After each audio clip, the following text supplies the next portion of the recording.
মোহতারাম হাজরিন, আমার আলোচনার বিষয়বস্তু হলো নামাজ। আমরা অত্যন্ত সংক্ষেপে ইনশাআল্লাহ বিদিনিল্লাহ কথা শেষ করে ফেলবো। হয়তো 10 থেকে 15 মিনিটে আমার আলোচনা শেষ হয়ে যাবে ইনশাআল্লাহ, যেহেতু সময় কম। এরপরে আবার এশার সালাত হবে, তারপরে কেরাত সম্মেলন আছে, আপনারা জানেন। একজন ইমানদারের কাছে আল্লাহ রাব্বুল আলামিনের তরফ থেকে দেওয়া সবচাইতে গুরুত্বপূর্ণ ইবাদত হলো নামাজ। নামাজের চাইতে গুরুত্বপূর্ণ কোনো কাজ ইমানদারের জীবনে আর হতে পারে না। এই জন্য রাসূল আকরাম সাল্লাল্লাহু আলাইহি সাল্লাম ঈমানের পর ইসলামের দ্বিতীয় সর্বোচ্চ প্রধান রোকন হিসাবে যেটাকে ঘোষণা করেছেন সেটা হলো 5 ওয়াক্ত নামাজ। এই 5 ওয়াক্ত নামাজ, এটা হলো একজন ইমানদারের সাথে বেঈমানের পার্থক্য, একজন মুসলিমের সাথে অমুসলিমের পার্থক্য। আল আহদুল্লাযী বাইনানা ওয়া বাইনাহুমাস সালাহ। ইমানদারের সাথে বেঈমানের পার্থক্য হলো সালাত। এবং নবী করিম সাল্লাল্লাহু আলাইহি সাল্লাম বলেছেন, বাইনার রাজুলি ওয়াশ শিরকি ওয়াল কুফরি তারকুস সালাহ। একজন ইমানদারের সাথে শিরক এবং কুফরের ব্যবধান এবং প্রাচীর হলো সালাত।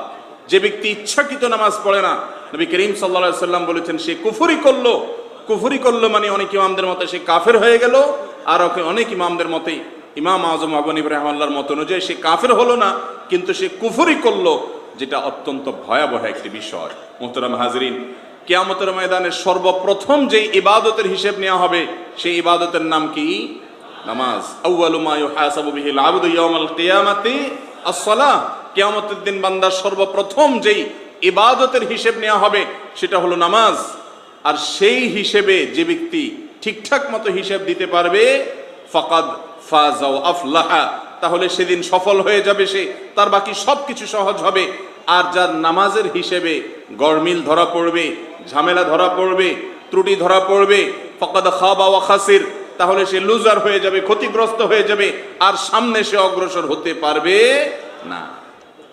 কিয়ামতে বান্দার যে লেনদেন, পারস্পরিক যে মুআমালাত আছে, সেগুলোর মধ্যে থেকে প্রথম হিসাব নেওয়া হবে মানুষ হত্যার হিসাব, মানুষের খুনের হিসাব। আর ইবাদতের মধ্যে সর্বপ্রথম হিসাব নেওয়া হবে কিসের? 5 ওয়াক্ত নামাজের। যার নামাজ যত সুন্দর সে তত উঁচু মাপের ইমানদার, যার নামাজ যত খারাপ সে তত নিচের মাপের ইমানদার, সে তত খারাপ। আর যার সালাত যত সুন্দর হবে সে তত ভালো মুত্তাকি, আল্লাহর প্রিয় মানুষ। ওমর ফারুক রাদিয়াল্লাহু তাআলা ইসলামের দ্বিতীয় খলিফা, তিনি বলেছেন, লা হাদ্দা ফিল ইসলাম লিমান তারাকাস সালাহ। যে নামাজ পড়ে না এই ইসলামে তার কোনো হিস্সা নাই, তার কোনো অংশ নাই। আমাদের সমাজে বহু মানুষ আছে বলে নামাজ না পড়লে কি হয়েছে? ঈমান আছে। অথচ ওমর রাদিয়াল্লাহু তাআলা আনহু বলছেন, যে ব্যক্তি নামাজ পড়ে না ইসলামে তার কোনো হিস্সা নাই, অংশ নাই। শুধু নামাজ পড়লেই হয় না, আল্লাহ রাব্বুল আলামিন বলেছেন, ফাওয়াইলুল লিল মুসাল্লিন। নামাজ পড়েও ধ্বংস অনিবার্য ওই ব্যক্তিদের জন্য, আল্লাযীনা হুম আন সালাতিহিম সাহুন। যারা নামাজ পড়ার ব্যাপারে গাফলতি করে, অলসতা করে, ঠিকমতো পড়ে না, তাদের জন্য যদি ধ্বংস হয়, আর যারা নামাজ পড়ে না তাদের জন্য ধ্বংস কত বড় হতে পারে বলাই বাহুল্য। আল্লাহ তাআলা আমাদের সকলকে নামাজের গুরুত্ব বোঝার তৌফিক দান করুন। ইসলামে যত ইবাদত আছে সমস্ত ইবাদতের মধ্যে বিকল্প আছে, ছাড় আছে। নামাজের কোনো বিকল্প আছে? কোনো বিকল্প নাই। আপনি দাঁড়িয়ে পড়তে নামাজ পড়ছেন, পারছেন না, রাসূল আকরাম সাল্লাল্লাহু আলাইহি ওয়াসাল্লামের নির্দেশ হলো বসে পড়ুন। বসে পড়ার ক্ষমতা নাই, শুয়ে পড়ুন। সেন্স যতক্ষণ আছে, হুঁশ যতক্ষণ আছে, মনে মনে হলেও নামাজ পড়তে হবে।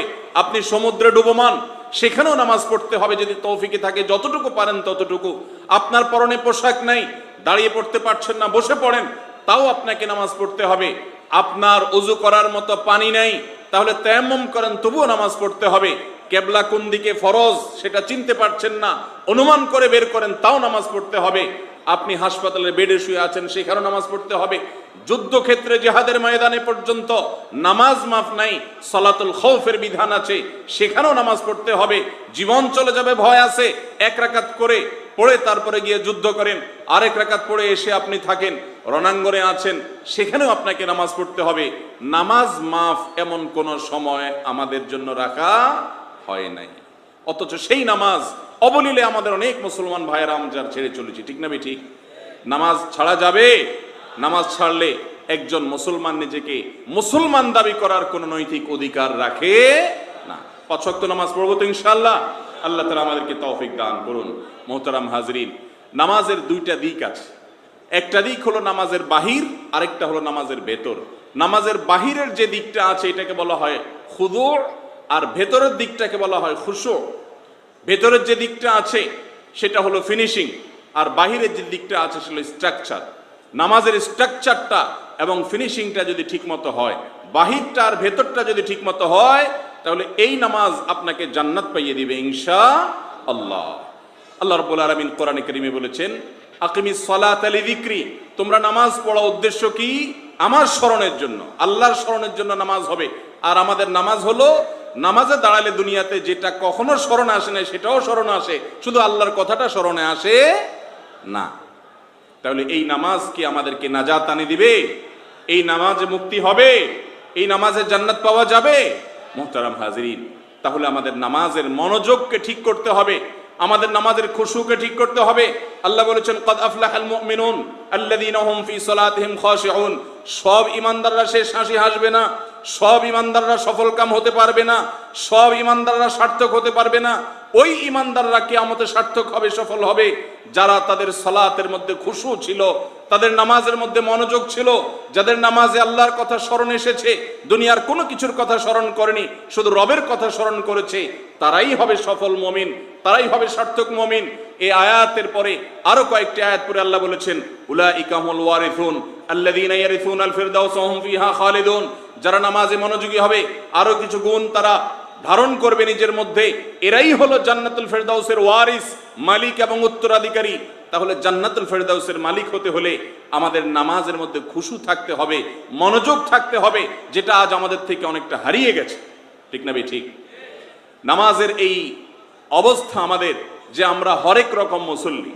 আজ থেকে বহু বছর আগে ইমাম ইবনুল কাইয়িম রাহিমাহুল্লাহ আল ওয়াবিলুস সাইয়্যিব নামক কিতাবে তিনি লিখেছেন, নামাজি মোট 5 প্রকার। নামাজি কয় প্রকার ভাই? 5 প্রকার। আমরা যত মুসল্লি আছি, এই 5 আইটেমের কোন একটাতে আমরা ঢুকবো। এবার আপনি দেখেন আপনি কোন কিসিমের মধ্যে পড়েন। 1 নম্বরের মুসল্লি হলো মুআকাব, যেই ব্যক্তি নামাজ পড়ার পরও শাস্তি পেতে হবে, আল্লাহর পক্ষ থেকে সাজা পেতে হবে, সওয়াব তো দূরের কথা বরং আযাব হবে। সে কোন ব্যক্তি? যে ব্যক্তি নামাজ ঠিকঠাক মতো পড়ে না, মাগরিবটা পড়ে, ফজর পড়ে না, জুমাটা পড়ে, বাকিগুলা পড়ে না, যেগুলা পড়ে রুকুন ঠিকঠাক নাই, ফরজগুলা ঠিক মতো করে না, কোন রকম রুকু থেকে সোজা হইতে না হইতে আবার দৌড় দেয়, সেজদা দিয়ে উঠে সোজা করে বসে না, ফরজ কাজগুলো ঠিক মতো করে না, ত্রুটি মনোযোগ তো পরের কথা।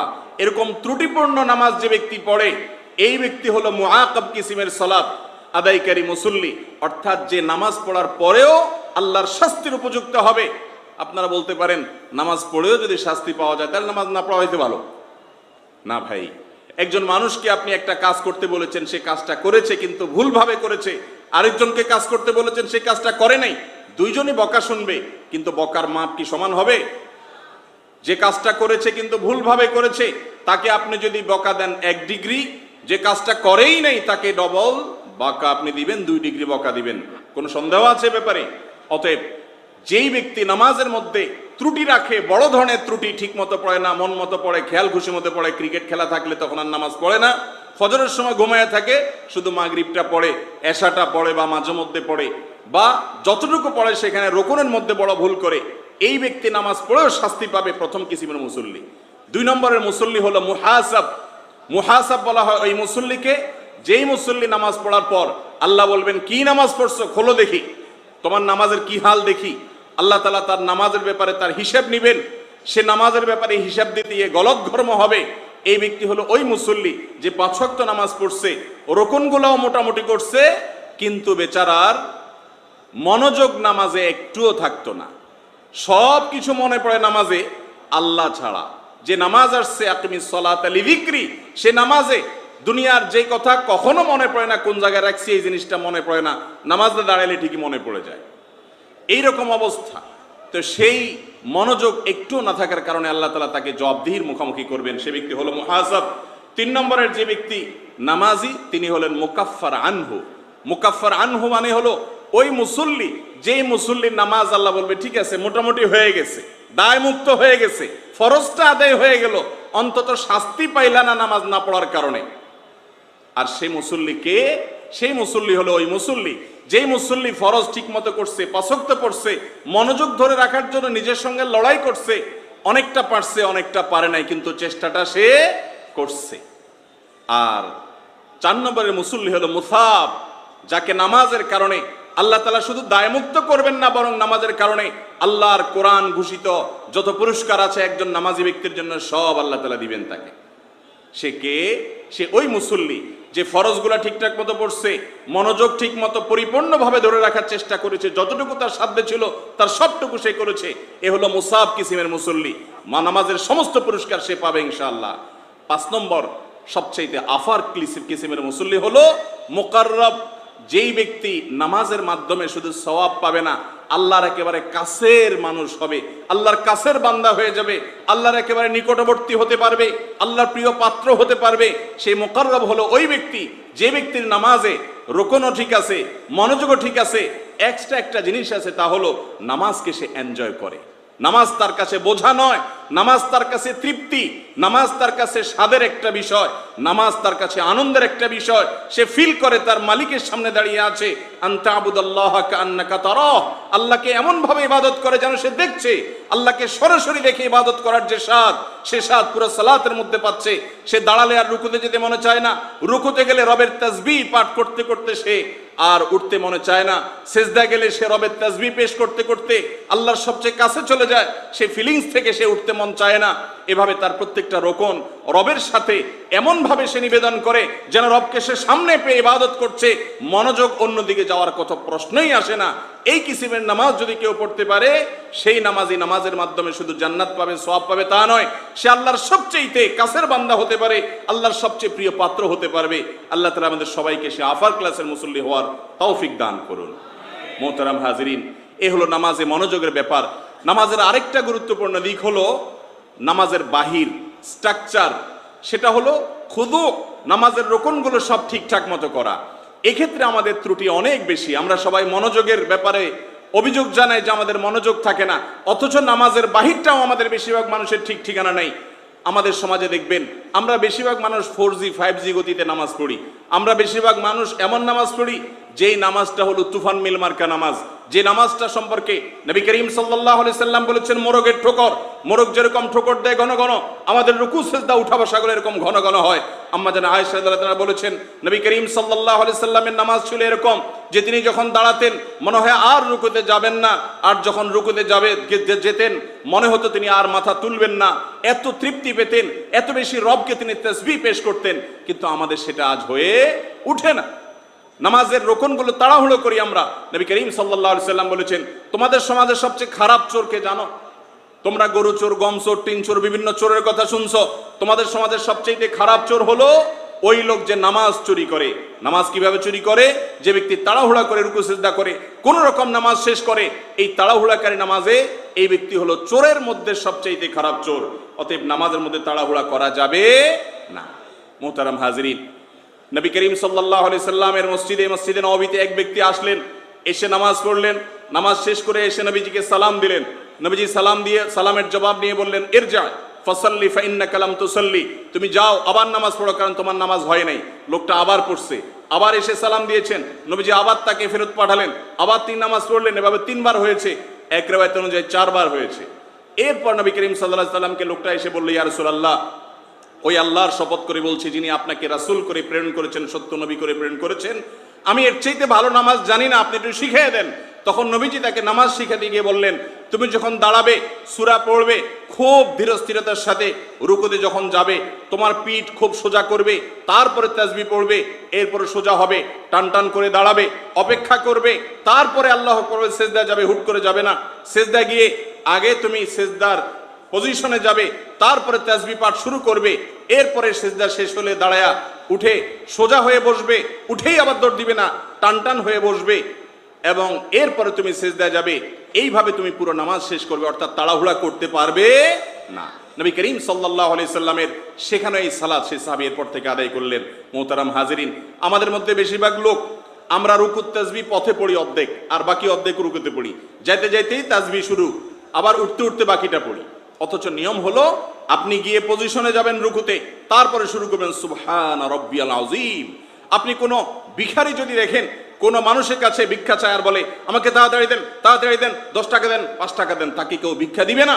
আপনি রবের কাছে গিয়ে বলছেন সুবহান রব্বিল আযীম, সুবহান রব্বিল আযীম, হুলস্থুল করে বলছেন, আপনি কিভাবে আশা করেন যে আরহামুর রাহিমিন আপনার সিজদা কবুল করবে, আপনার রুকু কবুল করবে, আপনার ইবাদত কবুল করবে? ধীরস্থিরতার সাথে করতে হবে। যার নামাজ যত ধীরে ধীরে হবে সে তত সুন্দর এবং আফার ক্লাসের মুসল্লি হতে পারবে, মুকাররব কিসমের মুসল্লি হতে পারবে ইনশাআল্লাহ। হুযায়ফা ইবনে ইয়ামান রাদিয়াল্লাহু তাআলা আনহু, বিখ্যাত সাহাবী, এক ব্যক্তিকে দেখলেন তাড়াহুড়ো করে নামাজ পড়ছে। তাকে ডেকে বললেন, ভাই এই মার্কা নামাজ তুমি কত বছর পড়ছো? লোকটা বলল 40 বছর পড়ছি। হুযায়ফা রাদিয়াল্লাহু তাআলা বললেন, আল্লাহর কসম, শুনে রাখো, এই নামাজ নিয়ে যদি তুমি কবরে যাও, মুহাম্মদ সাল্লাল্লাহু আলাইহি সাল্লাম যে শরীয়ত নিয়ে এসেছেন তোমার সেই শরীয়তের উপরে মৃত্যু হলো না, তোমার ইসলামের উপরে মৃত্যু হলো না, এই নামাজ নিয়ে গেলে কোনো লাভ তোমার হবে। আমরা একটু মিলাই দেখি আমাদের অবস্থাটা কোথায়। নামাজের মধ্যে তাড়াহুড়া করা অত্যন্ত ভয়াবহ একটা বিষয়। সারা বিশ্বের সমস্ত উলামা একরাম, সমস্ত ফিকহাবিদরা একমত, নামাজের মধ্যে ধীরস্থিরতা অবলম্বন করা ওয়াজিব। অনেক ইমামরা ফরজ বলেছেন। অর্থাৎ তাড়াহুড়া করে রুকু থেকে আপনি সোজা হয়ে একদম টান টান করে দাঁড়িয়ে এক তাসবিহ পরিমাণ অপেক্ষা করা ছাড়া উঠেই আবার যদি দৌড় দেন আপনার নামাজ হবে না। সেজদা থেকে উঠে কোন রকম একটু বসেই আবার দৌড় দিছেন, আপনার নামাজ হবে না। সেজদা গিয়ে কপালটা রেখেই আবার উঠে ফেলেছেন, আপনার নামাজ হবে না। এটা আমার ফতোয়া না, সারা দুনিয়ার সমস্ত উলামা একরাম, সমস্ত ফকিহদের মুত্তাফাক আলাইহি ফতোয়া। এই জন্য নামাজের ভিতরে তাড়াহুড়া করা থেকে বাঁচার চেষ্টা করবো তো ইনশাআল্লাহ। নামাজ সময় নিয়ে পড়বো। ভাইরা আমার, মনোযোগ যাদের থাকে না, অভিযোগ আছে, তাদের জন্য 7টা পরামর্শ দিয়ে আমি আমার আলোচনা শেষ করব। 1 নম্বর, নামাজে মনোযোগ রাখার জন্য আগে থেকে যথেষ্ট ভালোভাবে প্রস্তুতি থাকতে হবে। আগে থেকে প্রস্তুতি থাকতে হবে। আমাদের মনোযোগ না থাকার মূল কারণ হলো আমরা সবাই আপাদমস্তক দুনিয়াদার, বস্তুবাদের মধ্যে সারাক্ষণ ডুবে থাকি। হঠাৎ করে একটু নামাজে আসলে মনোযোগ কোত্থেকে থাকবে? সারাক্ষণ শুধু দুনিয়ার ধান্দা। ইমানদার তো উঠতে বসতে, চলতে ফিরতে, খেতে, বের হতে, ঘুমোতে, শুতে, লিখতে, পড়তে, বাজারে যেতে, সমস্ত কাজে আল্লাহর নাম নিবে। নবী সাল্লাল্লাহু আলাইহি সাল্লামকে দেখবেন দোয়া তার জীবনে প্রতিটা পদক্ষেপে তিনি দোয়া পড়েছেন। তার মানে আল্লাহর জিকির, আল্লাহর স্মরণ, আখিরাতের স্মরণ। আজ আমাদের সারাক্ষণ দুনিয়ার মধ্যে ডুবে থাকি, যার কারণে নামাজের মধ্যে দাঁড়ালে আর মনের যোগ আমরা কোনোভাবে রাখতে পারি না, চেষ্টা করেও মনকে টেনে আনতে পারি না। তো আমাদের সেই চেষ্টাটা থাকা উচিত। আগে থেকে প্রস্তুতি নিতে হবে। নামাজের আগে মোবাইল টোবাইল সবকিছু অফ করে দিয়ে আগে থেকে পজিশন নিয়ে অপেক্ষা করতে হবে নামাজের জন্য। নামাজের জন্য অপেক্ষা করাটাও নামাজের সমতুল্য। এর মাধ্যমে নামাজে মনোযোগ আসবে। হুলস্থুল করে দুনিয়ার কাজ করতে করতে হঠাৎ করে নামাজে দাঁড়ায় গেছেন, মনোযোগ আসবে না। দ্বিতীয় কাজ হলো নামাজে কি বলছেন তা আপনাকে বুঝতে হবে, উপলব্ধিতে আনতে হবে। নামাজের কথাগুলো এত এত বেশি আল্লাহ রাব্বুল আলামিনের সাথে বান্দার ভালোবাসার বিনিময়, বান্দার সাথে আল্লাহর কথোপকথন। এটাকে সহিহ মুসলিমের হাদিসে নবী করিম সাল্লাল্লাহু আলাইহি সাল্লাম বলেছেন, মুনাজাত মা আল্লাহ, আল্লাহর সাথে কথোপকথন নামাজ। আপনি সেটাকে যদি বুঝে বুঝে পড়েন, আপনার নামাজে মনোযোগ আসবে। কি পড়ছেন অর্থটা জানার চেষ্টা করবেন, স্মরণ করার চেষ্টা করবেন, মনোযোগ আসবে ইনশাআল্লাহ। তৃতীয় কাজ হলো নামাজে মনোযোগ আসতে বাধা সৃষ্টি করে সেগুলো আগে থেকে সরাই ফেলা। বুখারীর হাদিসে আসছে, একবার নবী করিম সাল্লাল্লাহু আলাইহি সাল্লামকে একটা কাপড় দেওয়া হলো, নামাজে দাঁড়ালেন, তার সে কাপড়ে কিছুটা চাকচিক্য ছিল, মনোযোগ সেদিকে চলে যাচ্ছিল। তিনি বলেন, এটা সরাও, সিম্পল এবং সহজ একটা আপনার প্লেন একটা কাপড় নিয়ে আসো। তারপর তিনি তারপর নামাজ পড়লেন। তাহলে নামাজের মধ্যে মনোযোগ নষ্ট হতে পারে এরকম সব বিষয় আগে ভাগে শেষ করতে হবে। ক্রিকেট খেলা দেখতেছেন, মাঝখান দিয়ে নামাজ পড়তে আসছেন, আপনার রুকুতে সেজদাতে শুধুমাত্র ওই ব্যাট বলই থাকবে, আল্লাহর স্মরণ আপনার মনে আসবে না। এই জন্য আগে ভাগে সেগুলোর সাথে সম্পর্ক ছিন্ন করে তারপরে আসতে হবে। 4 নম্বর, ইবাদত বন্দিগির মধ্যে আমাদের বৈচিত্র্য আনা। বিশেষ করে নামাজের বৈচিত্র্য বলতে আমি বলছি সূরা কেরাতগুলো 4টা সূরা মুখস্থ করছেন। বেশিরভাগ মুসল্লিরা আমাদের ইন্নাতান আর কুল হুয়াল্লাহ দিয়ে নামাজ পড়ে, ঠিক না বেঠিক? অথচ কুল হুয়াল্লাহ দিয়ে নামাজ পড়লে ভালো, কুল হুয়াল্লাহ সূরাকে মহব্বতের কারণে এক সাহাবী জান্নাতি হয়ে গেছেন, আল্লাহর ভালোবাসা পেয়েছেন। কিন্তু শুধুমাত্র সংক্ষেপ করার জন্য কুল হুয়াল্লাহ পড়া, এটা তো ফাঁকিবাজি মার্কা কুল নামাজ পড়া। নামাজের মধ্যে সূরাগুলা নতুন নতুন সূরা পড়েন, সেগুলো একটু ট্রাই করেন, ট্রায়াল করেন। নামাজের মধ্যে রুকুর তাসবিহ শুধু সুবহান রাব্বিল আযীম শিখছেন, আরো বিভিন্ন তাসবিহ আছে। সেজদাতে শুধু সুবহান রাব্বিল আলা শিখছেন, আরো কয়েক আইটেমের তাসবিহ নবী করিম সাল্লাল্লাহু আলাইহি ওয়াসাল্লাম পড়েছেন, সেগুলোও মাঝে মধ্যে পড়েন। বৈচিত্র্য আনলে ইনশাআল্লাহ নামাজে মনোযোগ বসবে। 5 নম্বরের আমল হলো ধীরস্থিরতা। যত আস্তে আস্তে সময় নিয়ে নামাজ পড়বেন, মনোযোগ দেখবেন অটোমেটিক আসছে। এটা ট্রাই করেন যে দীর্ঘ সময় নিয়ে পড়েন। আপনি দাঁড়িয়ে নিজের সাথে নিজে সংগ্রাম করেন যে মনোযোগ আসার আগে আমি রুকুতে যাব না, মনোযোগ আসার আগে রুকু থেকে মাথা উঠাবো না, মনোযোগ আসার আগে আমি সিজদায় যাব না। একটু লম্বা সময় নিয়ে পড়েন, ইনশাআল্লাহ দেখবেন মনোযোগ আসবে। 6 নম্বরের আমল হলো নামাজের পুরাটুকু আল্লাহর সাথে কথোপকথন। আল্লাহ বড়, আল্লাহ আপনার পবিত্রতা বর্ণনা করছি, আল্লাহ আপনি আমাকে মাফ করে দিন, আল্লাহ আপনি সমস্ত বান্দাদের প্রতি আপনি রহমত নাজিল করেন। সারাক্ষণ পুরো নামাজের মধ্যে দেখবেন দোয়া, ইহদিনাস সিরাতাল মুস্তাকিম, আল্লাহ আমাদেরকে সিরাত মুস্তাকিম দেখান। পুরো নামাজটা দোয়া। এই দোয়ার অর্থগুলা বুঝে আল্লাহকে যখন আপনি সম্বোধন করে কথা বলবেন, মনোযোগ থাকবে ইনশাআল্লাহ। আল্লাহর সাথে কথা বলার নিয়তটা রাখবেন পুরো নামাজের মধ্যে। 7 নম্বর এবং সর্বশেষ পয়েন্ট হলো আপনার নিজেকে ভৎসনা করতে হবে। কখনো নফল নামাজ মনোযোগ ভালো করে বসে নাই, আবার পড়েন, এভাবে নিজের সঙ্গে সংগ্রাম চালালে ইনশাআল্লাহ নামাজে মনোযোগ আসবে। আর ধীরস্থিরতা যদি ধরে রাখতে পারেন, মনোযোগ অটোমেটিক আসবে। মনোযোগ শতভাগ আপনি ধরতে পারবেন না, মন চলে যেতে পারে, কিন্তু ধীরস্থিরতাটা আপনি ধরে রাখতে পারেন। যেটা আপনার হাতে সেটা পরিপূর্ণভাবে করবেন, যেটা আপনার হাতে না সেটা আল্লাহ তাআলা অবশ্যই আপনার জন্য সহজ করে দিবেন। আল্লাহ তাআলা আমাদেরকে এমন নামাজি হওয়ার তৌফিক দান করুন, যেই নামাজি ওই যে 5 নম্বরের কিসিমের অর্থাৎ মুকাররব, আল্লাহর প্রিয় বান্দা হতে পারে, নৈকট্য অর্জন করতে পারে। যে নামাজ আমাদেরকে তৃপ্তি এনে দিবে, যে নামাজ আল্লাহর সাথে সম্পর্কের বন্ধন গড়ে তুলবে। মোহতারাম হাজিরিন, আল্লাহ রাব্বুল আলামিন জাহান্নামীদের সম্পর্কে বলেছেন, জাহান্নামে যাওয়ার কারণ সম্পর্কে জিজ্ঞাসা করা হবে, ও জাহান্নামীরা কেন জাহান্নামে গেছো? তারা বলবে লাম নাকু মিনাল মুসাল্লিন, আমরা মুসল্লি ছিলাম না দুনিয়াতে, এজন্য জাহান্নামে আসতে হয়েছে।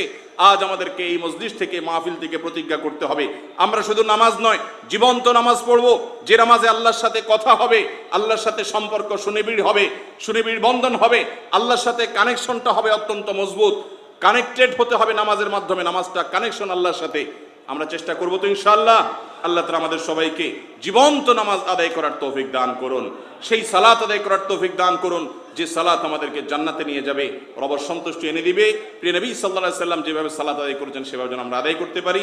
হাদা ওয়া সাল্লি ওয়া সাল্লিম আলা নবিয়িনা মুহাম্মদ ওয়া জাযাকুমুল্লাহু খায়রা।